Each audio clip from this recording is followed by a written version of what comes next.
Welcome back to the channel. This is The Casuals. I'm Jin. And I'm Saki. And today's episode is Impractical Questions. It's been a while since we've actually done this, don't you think?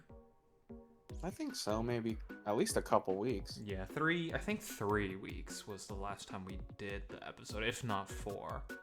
And so, this is a little bit too loud. Yeah, we're back at it again, for those who are watching this the first time, or, you just don't remember because it's been so long.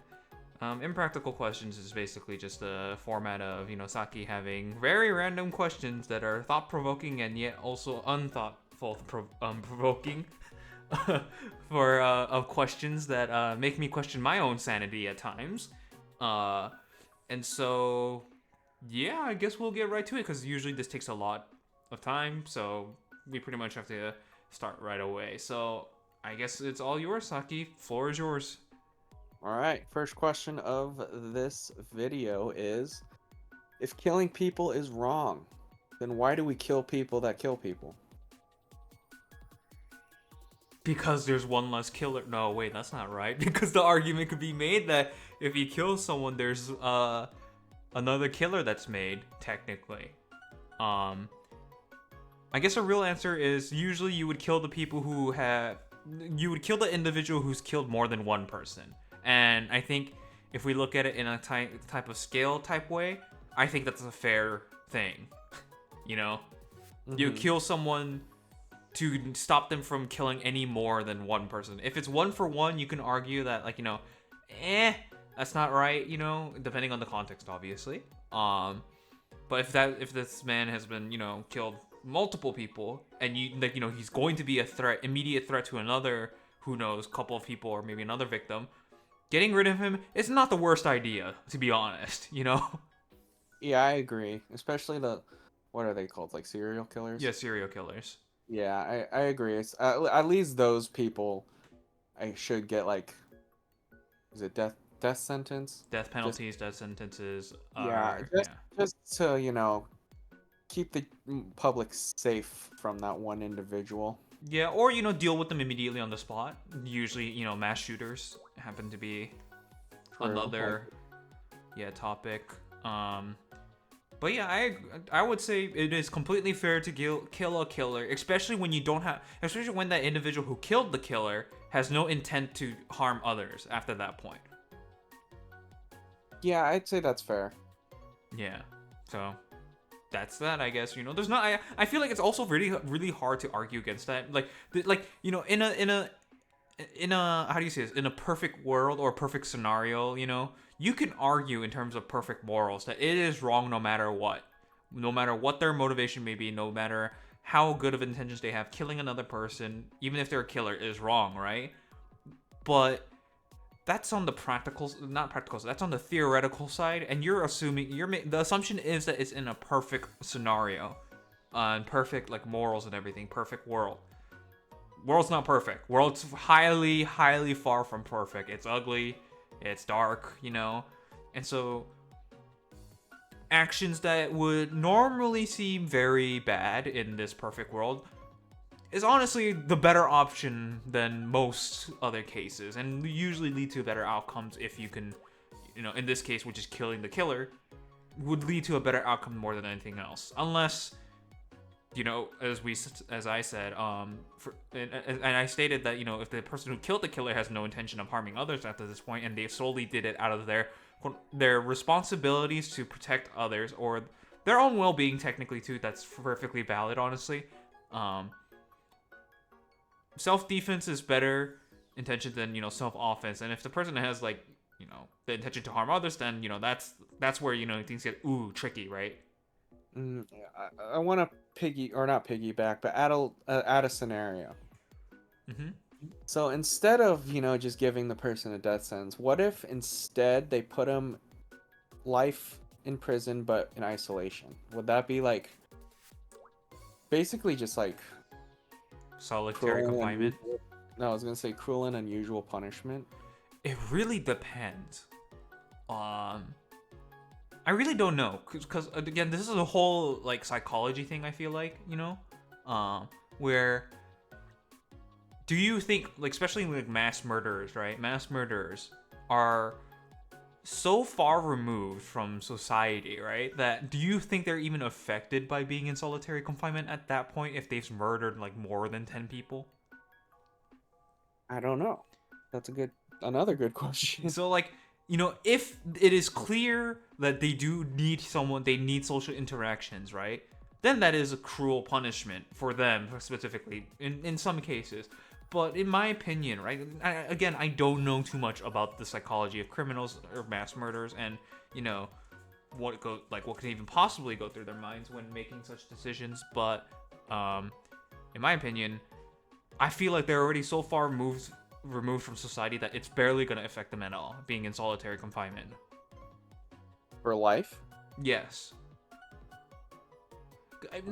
I also feel like mass murderers go in like with the intention to murder people with that kind of expectation that eventually they'll get caught and eventually they'll be locked up forever, whether it's solitary confinement or they'll die at the end, right? I don't think there's any part of them that thinks like, oh, like I'll be able to live normally even after committing these mass murders. Like I highly doubt it, honestly. Very true. There is probably like one or two cases, very rare cases where, opposite of what we were just talking about, but, like they need social activity or Yeah. The stuff only like. one I can really think of that might even fit this description is Ted Bundy. But then again, I barely even know that. But I know that like he's like kind of like the classic case of a criminal likes to hang out where he committed the crime. It's like that kind of psychological thing where they really like to like be around the scene of the crime after it happened and like the investigations are happening. They really like being there because it gives them like a sense of superiority that they're not getting caught, And they like to talk to people who are involved in such investigations or like incident, and like they like it when they don't like they're not found out.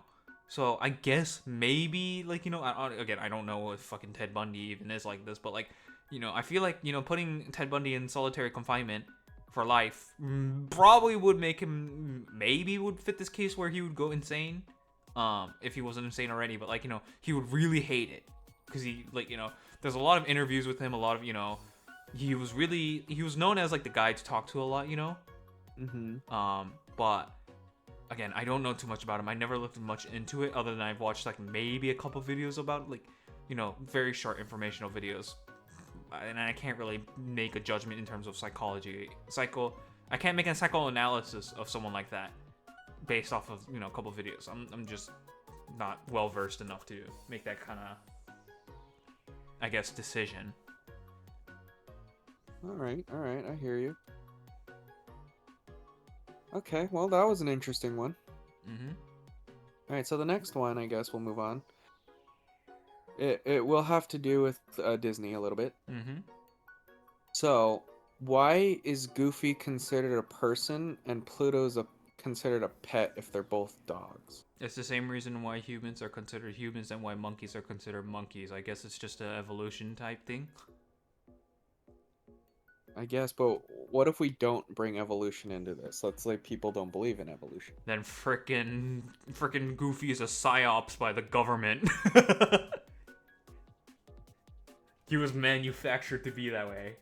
But I've actually like, funny enough though, I've actually had like I thought about that before, like not kind of recently. I would say like about a month ago.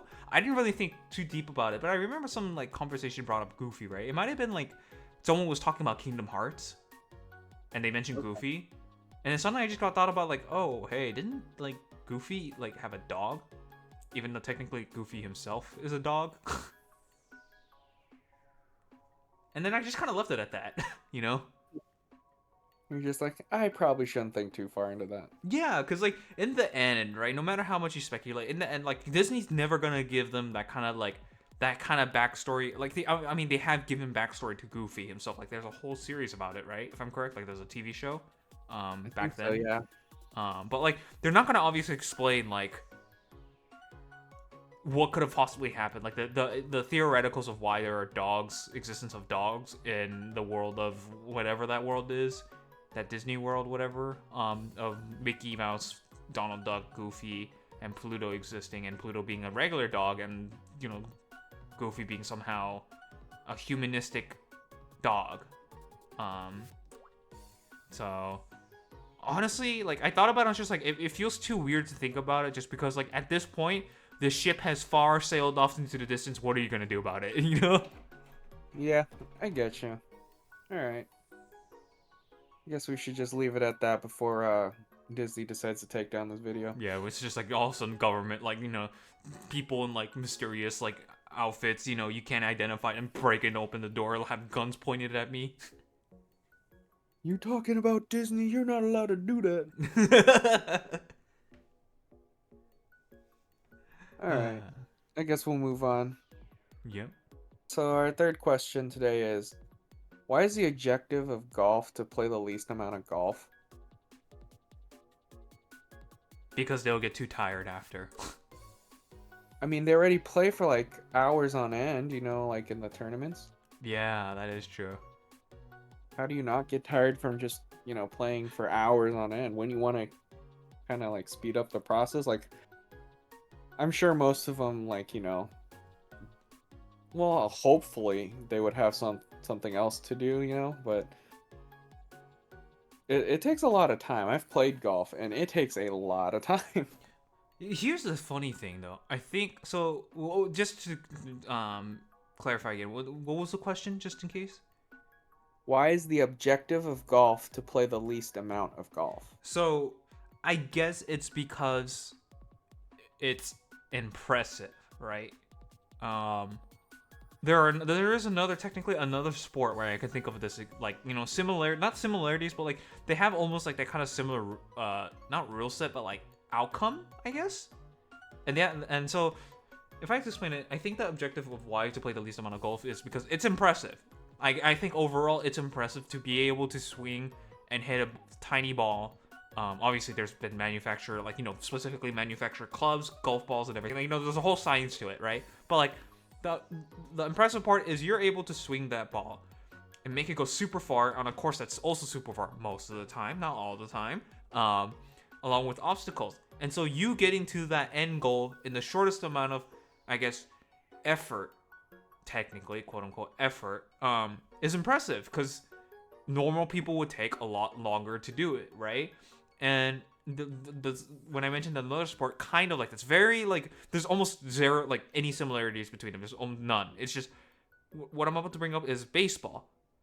If I remember correctly, there is a rule in baseball where you can shut out your opponent and end the game early, right? Yeah, I believe so. Yeah. I think it's like you get 9 home runs and the opponent gets 0 under like a certain amount of innings. Yeah, then I think it's called the mercy rule. Yeah. And if you think about it, that's friggin' impressive. If that mercy rule is enacted, you're like, holy, this team dominated you because they scored this amount of runs in this short amount of time. They ended the game early. The game, everyone's just like, let's make it a rule because they dominated so hard. I guess it's kind of the same. I mean, golf doesn't have the mercy rule, right? But it's kind of like the same concept of, hey, I did this like, less amount of effort, or like, I did this way faster than you did, in getting like, to this end goal faster, right? Technically it's by strokes rather than time. So therefore I like, it is more impressive. I think it's that kind of like psychological thing where, that's just how I can see why it's like that. And I also think just golf is a rich person's sport, honestly. So rich people love, using their. I'm probably gonna get killed for this someday, but I feel like rich people like at least back then, the psychological thing was I can spend all my time playing this game, like, while doing like, trying to be like, doing it in the shortest amount of time because I have, fuck you amounts of money, right? True. And I think a lot of the time is like, if golf, right? If you could instantly teleport to where the golf ball was, I think like, after you hit it, you can teleport immediately, and the ball's like, automatically gets taken off if someone happens to land near it, and because you have to do that whole process, right? Of like, if ball near lands another ball, they usually have to take it off. They usually have to put a pin on it, whatever, and take the golf ball off so it doesn't interfere, or like, nothing else happens. I believe that's how it works. But if you could just teleport the ball and everything set up for you, I feel like golf would be shortened. Like golf playtimes would be shortened by like half, easily. Because a lot of the time it's just moving to the location that takes up most of the time. Other than people taking forever to swing. But that's a whole different. That's for me. That's more of a skill issue in my opinion, rather than a time consuming thing. That's just them voluntarily choosing it. But like moving to location takes time no matter what. You know what I mean? Yeah, I do think that takes at least half, if not 3/4 of the time. So yeah, I guess that would be my response. It's because it's just impressive to do it in the least amount of play time. All right, that makes sense to me. I guess moving on from that, in the word scent, like a smell, Mm-hmm. you know, what letter is silent, the S or the C? I would say C, because there's probably way more than this, and plus my brain is small. I can only think of one other use case of C being pronounced that way it is, which is literally cent in terms of coins. Someone else could probably easily bring up like 20 more examples, right? But like at least the most notable one, it's probably cent, right? And so a lot of the time C, when the word contains a C, right, it's usually a harder pronunciation, right? Like coin, I'm running out of C words already. Like cute, cafe. You don't say cafe. You don't say ute or shoot. True. Cup, copyright, comfy. All that kind of stuff. You don't say you don't make it silent. And even if you have some other ones like score, Mm-hmm. I don't know, scan. Usually the C is more pronounced. English is weird. It's really weird. It's honestly really weird. Like people make fun of other people, like especially foreigners who don't know the English language. I always see this where they make fun of people for not knowing the English language or not knowing how to pronounce certain things, right? It's ridiculous to even make fun of that. English is legitimately one of the hardest languages in the world. And this is kind of a mini rant, right? So imagine this video, like if we ever get monetized, this video is never getting monetized. Let me tell you. You know the word shit, right? Yeah. The word shit. What does shit mean to you? Well, I guess on the context, but if you just think of it literally, you think of like poop. Yeah, that's how usually when people learn of shit, right? It's usually the first word they learn, and the way they learn it is through curse, right? You're like, shitty person, your shit, right? Yeah. Which usually implies a negative connotation, right? Either like shitty person means they're kind of like a poopy person, or like bad person, or your shit, you're bad. But then you take the literal meaning, shit, which is poop, and they get confused. You're like, wait a minute, you didn't imply this last time, even with shitty person or shit, right? And then here comes another confusing person when people say you're like, that is the shit. That means it is, the greatest. True. And then, there's just so many uses of shit, right? It's like I have to take a shit. That means you're gonna poop. That is the shit. No, we're not talking about the poop. We're talking about how that thing is the greatest. You're a shit person. Well, no, you're not literally a poop person. You're just a bad person. So, like, English in itself is super jank in that, like, one word could literally have multiple meanings. And, like, it's not even like a kind of like the, what's it called? The what's that thing called again? Not parallel? Like, bat being bat, baseball bat, and then bat being animal bat. Oh. Do you know what I'm talking about? I'm forgetting what the name was called. I don't remember the name. Yeah. But even then, that's a good example. Like, you know what I mean? And then fuck. Fuck is a whole different language on its own, right? Oh yeah, that has a lot of different meanings. Yeah, like, the one meaning being the intercourse, one being the literal, like, meaning of like, oh my god kind of thing, and then the other one being like, an insult to someone, and then another one being like, just it being said, like, what the fuck? It doesn't mean anything, but it just means something at the same time. True. Yeah. So any non-foreign person who listens to English would just be absolutely confused just because it's so weird. Even I, like, as a person who grew up in America, and who is very intimate with, like, the English language, I even thought about going into the English language major, to be honest, because I kind of excelled at English. I have the hardest time even thinking, like, understanding the English language and even pronouncing them. I struggle a lot. You know this very well, Saki. You've heard me flub a lot of English words and pronunciations. Even some of the most easy, like, even some of the easiest ones. Yeah, that is true, but I do want to throw in just for fun. Mm-hmm. With English, I knew someone where they're super smart, like straight A student, Yeah. and they were like reading something off a paper, Yeah. and they're like blah blah blah good blah blah blah blah blah, and I'm like, what? And he's like, yeah, Good, good. I'm like, good, and he's like, oh. I'm like, dude. Yeah, that happens. So to bring it back to the original question, yes, the C is silent just because of the way English language works. Just the way the English language works. Yes, the C is silent. The S is more pronounced for scent. Saying that word scent in my head, that actually makes a lot of sense. Yes. Because I thought it would be like, oh, it's either one to me. But actually, now that when you say it like that, or told me that way, yeah, I see it more as the C is silent now. Yeah, I guess another side tangent, right?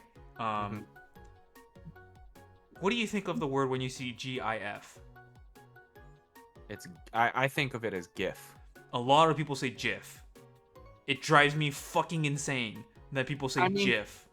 I mean, technically they're not wrong because phonetically it's j. Yeah. So GIF, I could see that too, but I don't know why. I think GIF would be JIF, like the peanut butter brand. Yes, exactly. So here's what here's what makes me insane. GIF stands for generated image format. Generated.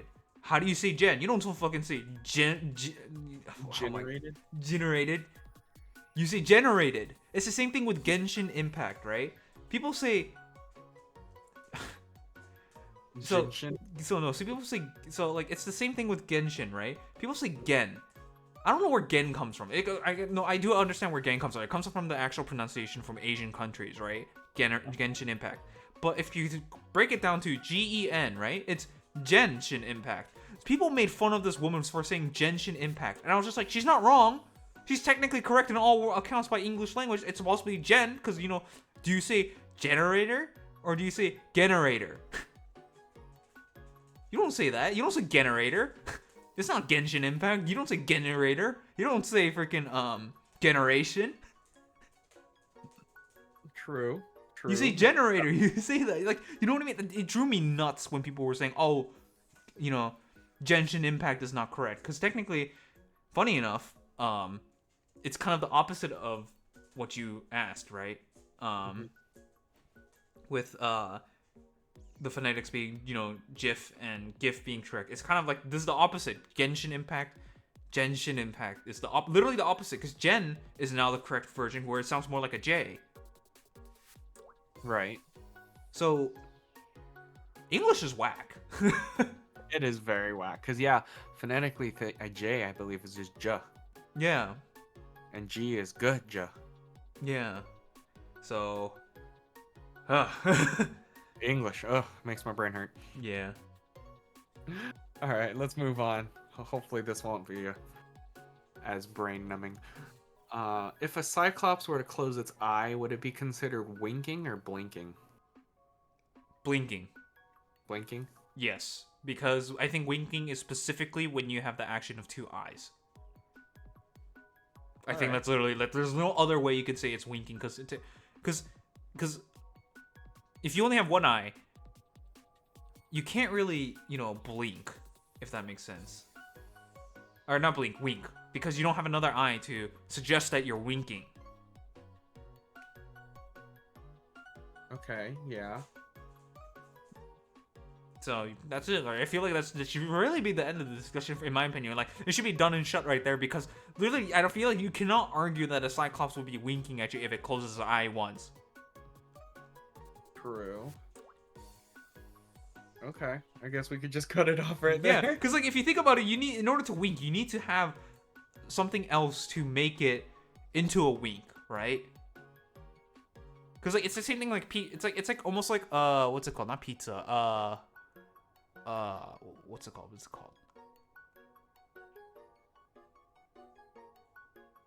Actually, yeah, pizza. Fuck it, pizza, right? It's like calling a bread without tomatoes, but putting like having like no tomato sauce, and then fucking just giving you all the ingredients on top of bread. You don't call that fucking pizza. The context of pizza is that there needs to be a tomato-based sauce on there. Or else it would be something else entirely different, you know?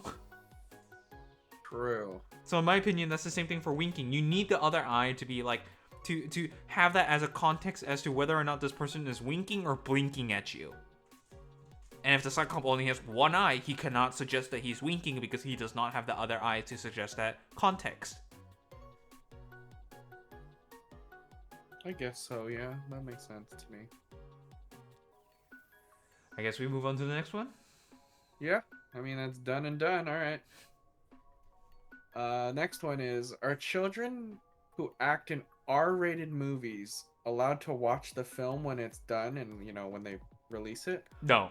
Or do they... Man, holy crap! Sorry. Or do they need to wait till they're old enough?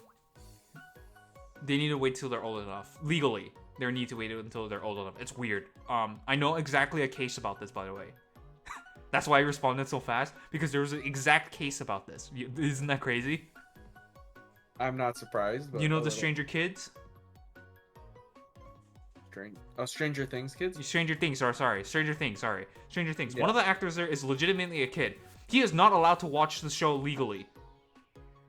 He could... I think there was a Stranger Things kids. No. It might have been. It was either Stranger Things or it was either It. One of the actors are like child actors, right?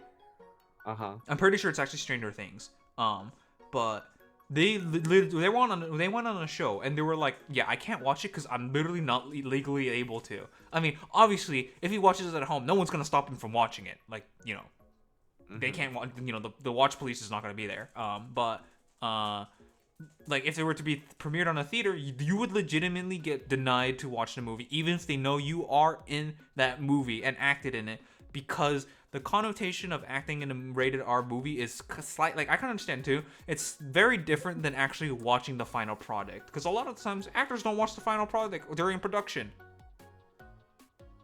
True. I think the only way around that is I think they'd need like a parent or guardian, right? Yes, that is correct. And I believe I'm pretty sure this was Stranger Things. There was like a premiere for it. He was able to watch it because he went with his parents. Okay, so that's how they would work around that. Yeah. Loophole, I guess. I'm pretty sure it's Stranger Things. Maybe I'll pull it up after we finish this episode.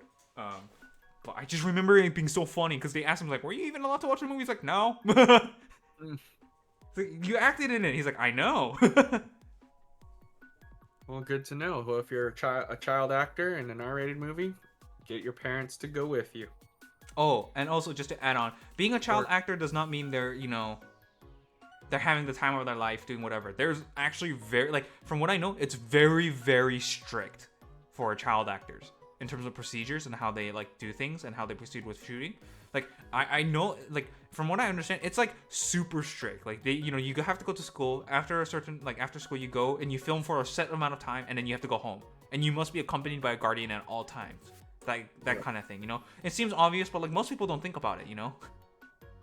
Yeah, most people won't dive deep enough to think about that stuff. Yeah, and if I'm correct, they're not even allowed to be exposed to they do very if there's let's just say a gun in the scene, right? And the child actor happens to be on that scene, I think at that point they literally just act out without any instruments and they just do all green screen.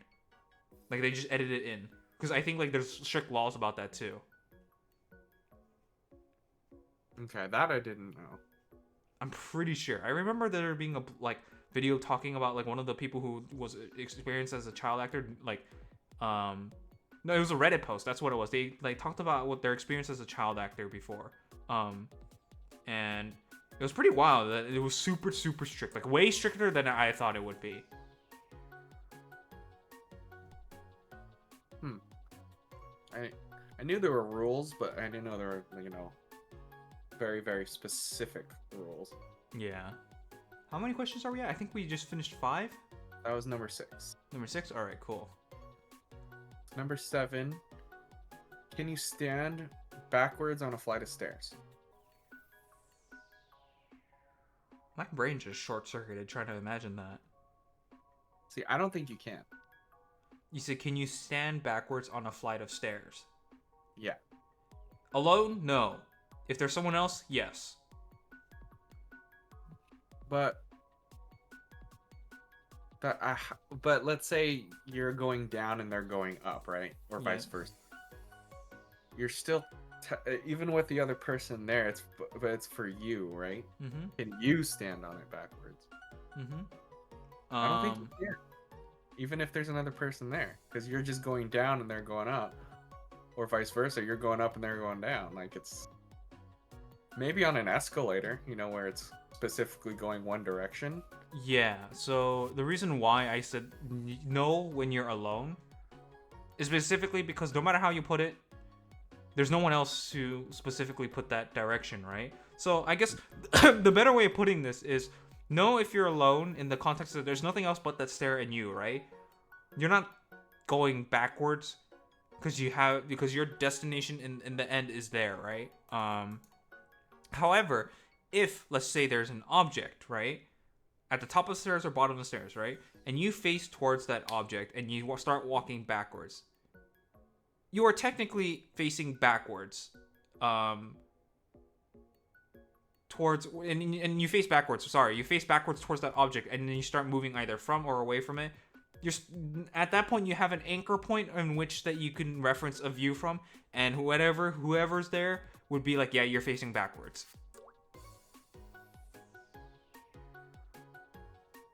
I mean, I guess, but in terms of technicality, no, you cannot be facing backwards, I guess. But like again, that's why I kind of put in that rule of like, no if you're alone, but yes if there's someone there. And even then, that someone being there has to be in a very specific position, and you have to move in a very specific way for it to count as backwards.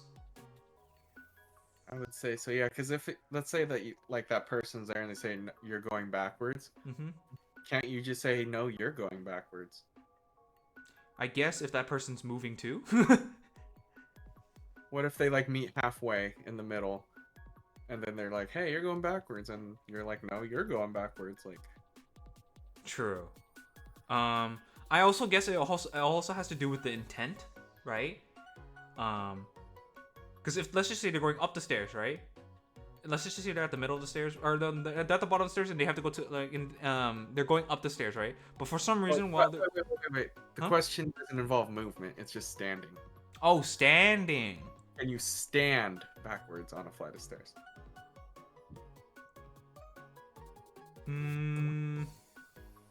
I think the answer would stay the same. No if you're alone, yes if there's someone else. In the same context that there needs to be an anchor point to see what the perspective is, and then from there you can decide. I guess if you get very technical, yeah. Yeah. It's a little wonky to think about. It's almost like that, that concept of infinite stairs, whatever. True. Yeah. I can never wrap my brain around it. I know what I'm looking at, but at the same time I can't wrap my head around it. This is kind of almost similar vibes in that sense. Yeah, for me, I would say no, you can't.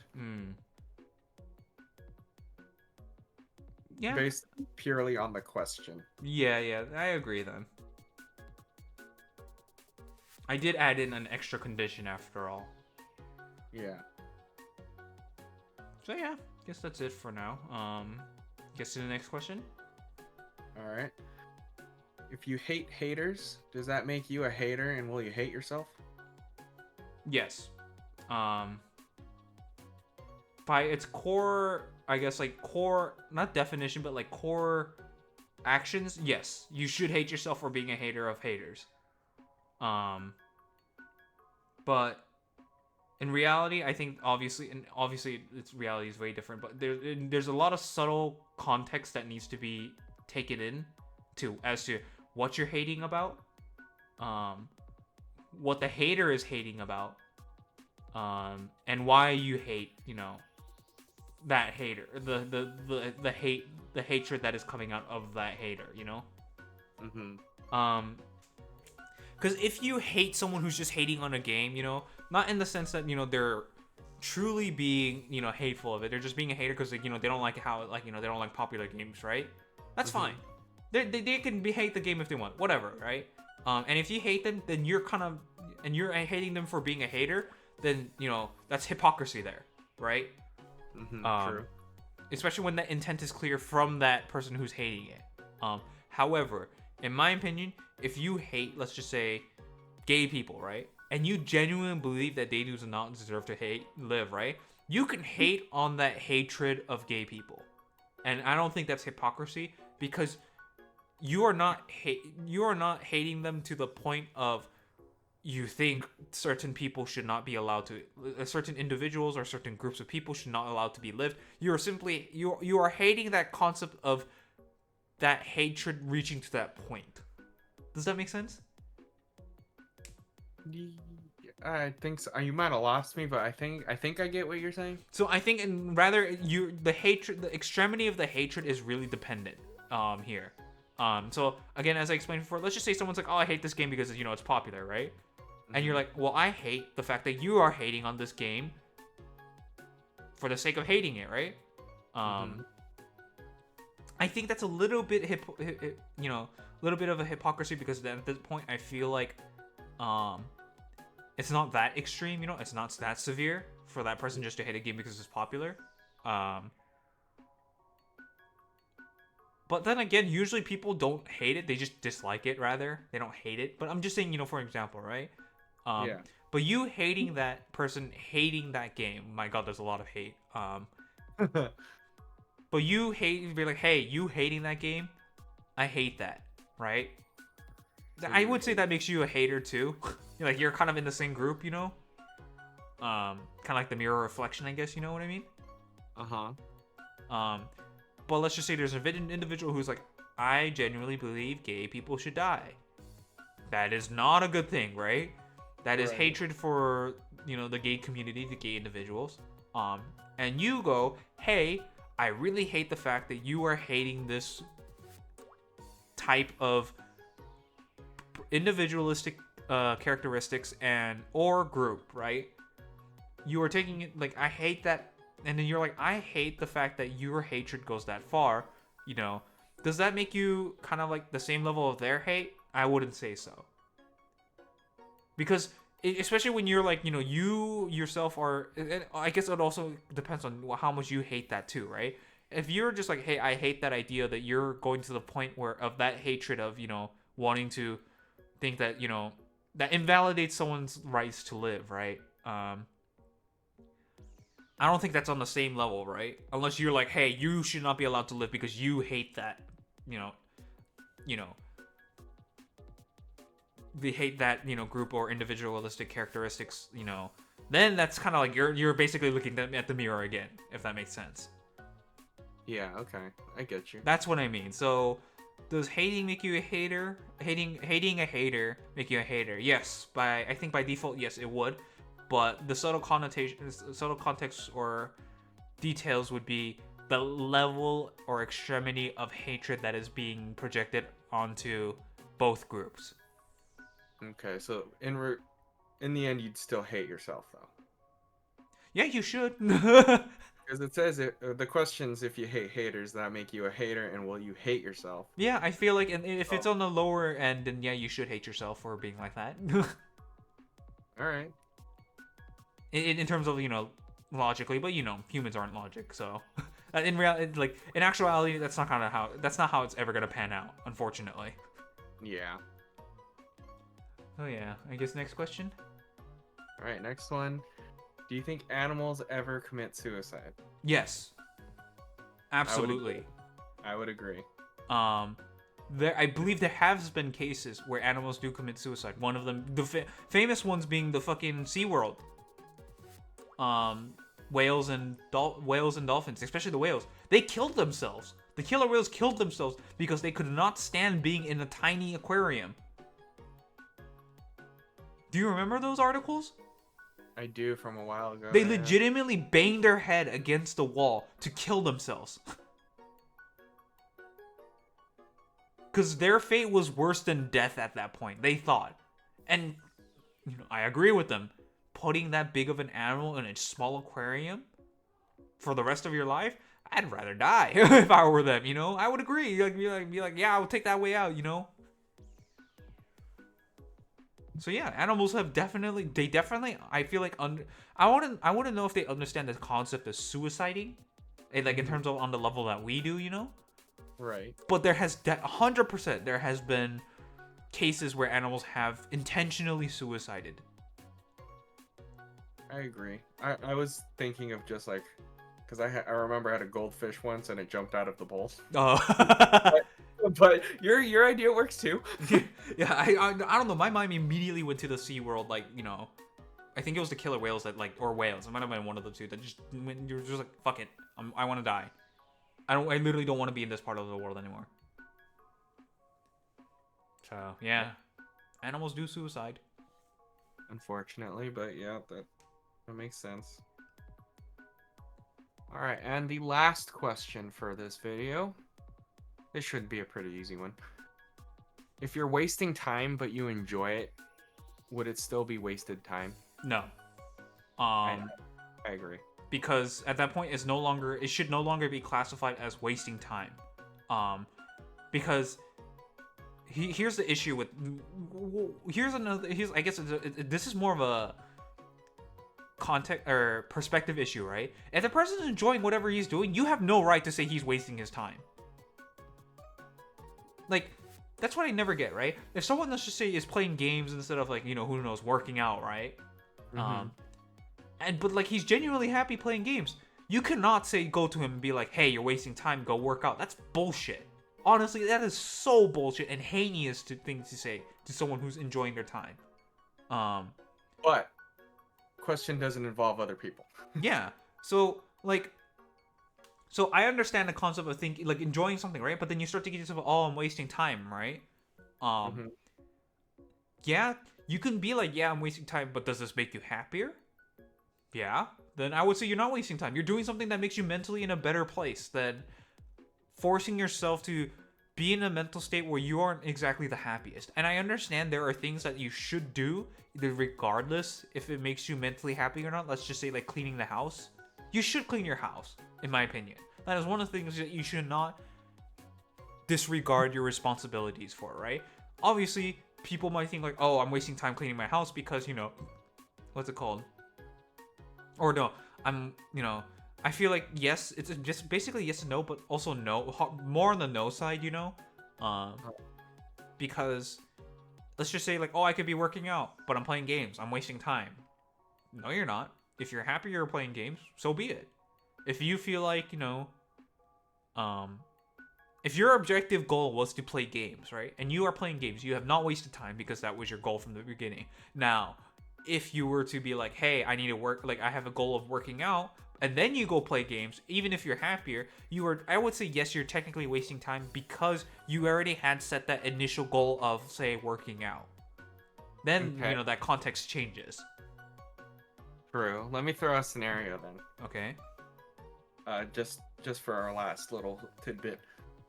So let's say you just got out of school. Let's say it's 3 p.m., right? Yeah. You have homework, and let's just say it's due, that night. Yeah. You have to turn it in online because Yeah. it's on school stuff, and a lot of it's still online. And you're like, you know what? I'm gonna play games. So you start playing games, right? Mm-hmm. And let's say your assignment's due at midnight. Yeah. And it's gonna take you about an hour to complete it. Yeah. And you're playing games, and time passes, and then you look at the clock, and you're like, oh shit, it's 11:30. Mm-hmm. and then you're like, oh, I just wasted all that time. Would that still be like wasted time? Would you still consider it to be wasted time, even though you enjoyed it though? Because you were enjoying playing your game, but you wasted so much time that you could have done your assignment. I guess in this case, yes, but in a slightly different context, I guess, right? That slightly different context being that it's a responsibility rather than a goal, if that makes sense. Because I would say, like, in my argument of the goals things, you know, working out isn't a responsibility, like, you know, that most people would consider. It's a goal. However, as a student, you have the responsibility to do your homework in order to be successful in school, right? Obviously, you can decide to make that as a goal instead of a responsibility. But as you can see, most people who decide to do the former generally don't, I would say, succeed in life. Generally. And there are a lot of, like, I would say it's closer to 60% of those people who don't do it just don't succeed in life. Because you are being taught that as a responsibility. Generally, you are being taught that homework is a responsibility, right? And so disregarding that responsibility, I would say, is, especially something that is doable, is more of a waste of time. Or I would say you played a game and you had fun. It is considerably a waste of time, because it is a reasonable, I guess, expectation / responsibility that you could have done. Especially when you had a lot of time to achieve that or finish that responsibility, then yes, I would say it's a waste of time, because let's just say it only took 1 hour, then you could have just taken 1 hour right after school and then go play games all night, you know? So priority. Yeah, priority. But I think it is a slightly different context in that sense, which would be, yes, you wasted time in that sense. Okay. All right. And so that is 10 questions, right? That is our 10 questions. That was our 10 for this episode. Yeah. I think next episode's 10 is gonna be fun. Yeah. So today when I was coming home from work, I had thought of a question for you specifically. And I don't think it's as thought-provoking, to be honest. I honestly don't think I don't think it's even really entertaining. It's just something I thought about. It's just like, you know? So here's my question for you. Are you ready? Alrighty. If you are the jack of all trades but master of none, but you're really, really fucking good at being the jack of all trades to the point where you can be considered to be the master of jack of all trades, master of none, do you actually become a master of something and no longer the jack of all trades? I think my brain just decided to leave. It turned off. My brain's like, wait, what in the world did he say? Because you know the phrase jack of all trades, master of none. However, if you ever, for some reason, got into the point where you are so damn good at being the jack of all trades, right? To the point where you could be considered as a master of being a jack of all trades. Does the second part of the phrase master of none apply anymore? Is it no longer valid? I think technically no, it wouldn't be valid, because then you'd be a master of one. Right? Because you're mastered at being a jack of all trades. Yes. So I think technically no, because then technically you've mastered one thing. I see. Because the way I thought about it is when you mention jack of all trades, it's almost like a job position / job description, or like description, right? One word description, jack of all trades. It's not like, let's just say, it's not like saying, you know, what's it called? It's kind of like the same thing as, oh god, I don't know how to put it. Like, you know, bionuclear engineer. Technically, bionuclear is biology and nuclear, right? And technically, I would assume you would be able to go into biology engineering and nuclear engineering at the same time. You can technically split it into two, right? Right. But jack of all trade doesn't have that split, you know? There's no, like, way. There's no other quote unquote like side description. I guess side of description, right? Side job or whatever, side benefit, or you know what I mean. Yeah. So when you become a master at being a jack of all trades, isn't it because you're describing it being a master of one thing, which is take that word like it's wordplay essentially, right? The Yeah. jack of all trades being one thing. Isn't that technically no longer the master of none?